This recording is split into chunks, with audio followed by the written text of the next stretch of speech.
Mardi 25 mars 2025, fidèles abonnés et téléspectateurs, merci d'être présents à ce rendez-vous informatif.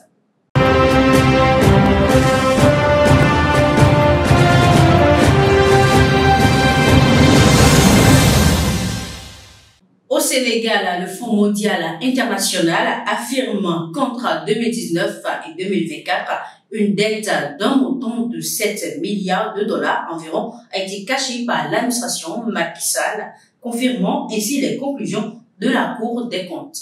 Dans son rapport publié en février 2025, l'organe pointait une dette sous-évaluée et des manquements dans la gestion des finances du pays, un montant délibérément caché qui s'élève à environ 7 milliards de dollars selon l'institution financière et qui correspond à la différence entre les deux estimations de la dette publique, celle déclarée sous l'administration Macky Sall à plus de 70% du produit intérieur brut et celle calculée par la Cour des comptes qui se situe à près de 100% du PIB. Il y a une sous-estimation. On a une partie de la dette qui a été cachée et ceci a permis aux autorités de pouvoir s'endetter plus sur les marchés, de donner un signal plus positif aux marchés financiers et aussi de pouvoir s'endetter à des taux plus favorables que ce que ces taux auraient été si la dette était plus élevée, explique le chef de la délégation du FMI, Eddie Kemael. Un montant qui creuse le déficit public et qui a provoqué la suspension du prêt du FMI au Sénégal.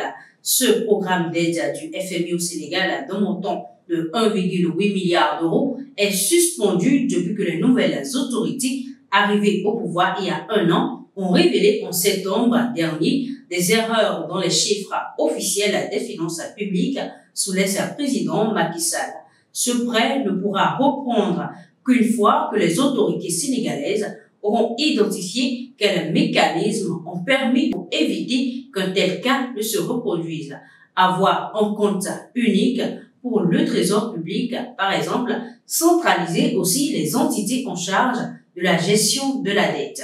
Ce n'est qu'en fonction de cela que l'institution verra si c'est possible ou non de continuer à collaborer avec l'État sénégalais.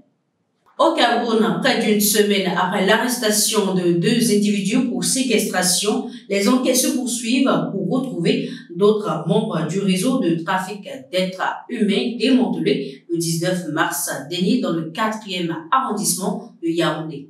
Les trafiquants tenaient captifs 13 étrangers depuis 5 mois au quartier Congo. Ces victimes sont originaires de Madagascar et de la République démocratique du Congo. Elles ont été appâtées sur les réseaux sociaux par des Camerounais leur promettant un emploi bien rémunéré à Yaoundé. Sur place, les 13 victimes ont été séquestrées et maltraitées au vu et au su du voisinage.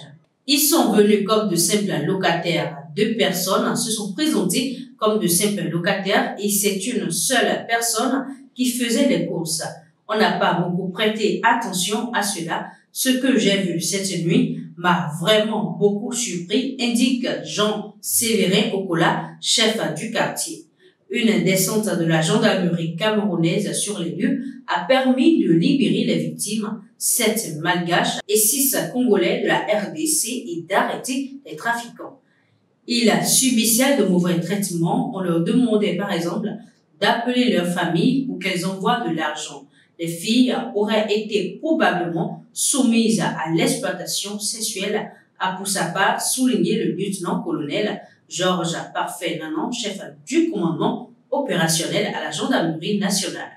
Les enquêtes sont toujours en cours pour démanteler le réseau et les autres complices. Cap sur l'Europe à présent, après 12 heures de pourparlers à huis clos en Arabie Saoudite, les responsables américains et russes ont achevé hier, lundi 24 mars, leurs discussions sur le conflit en Ukraine, plus de 3 ans après le début de l'offensive russe. La Maison-Blanche et le Kremlin publieront ce mardi 25 mars un communiqué commun pour résumer leurs négociations qualifiées dès le départ de difficiles par Moscou, ont indiqué les agences russes. Les délégations russes et américaines se sont réunies dans un palace de Riyad au lendemain d'un premier round de discussion entre Américains et Ukrainiens. La délégation ukrainienne, selon un de ses membres, prévoit de nouvelles discussions avec l'équipe américaine une fois connus les résultats de la réunion États-Unis-Russie. Les discussions à présent portent sur un possible cessez-le-feu en mer Noire afin de permettre un retour à l'accord céréalier qui avait permis à l'Ukraine de juillet 2022 à juillet 2023 d'exporter ses céréales vitales pour l'alimentation mondiale malgré la présence de la flotte russe dans la zone. Washington et Kiev poussent à présent pour au minimum un arrêt provisoire des frappes sur les sites énergétiques largement endommagés du côté ukrainien. L'Ukraine se dit prête à un cessez-le-feu général et sans condition, mais Vladimir Poutine, dont l'armée avance sur le terrain malgré de lourdes pertes, semble jouer la montre tant que ses soldats n'ont pas expulsé les troupes ukrainiennes de la région russe frontalière de Kursk.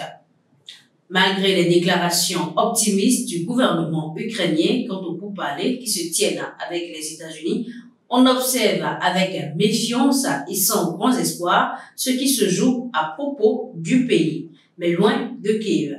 Dans la capitale ukrainienne, personne ou presque ne croit la Russie capable d'une paix durable. C'est tout pour cette édition. Merci de nous avoir suivis. À très bientôt.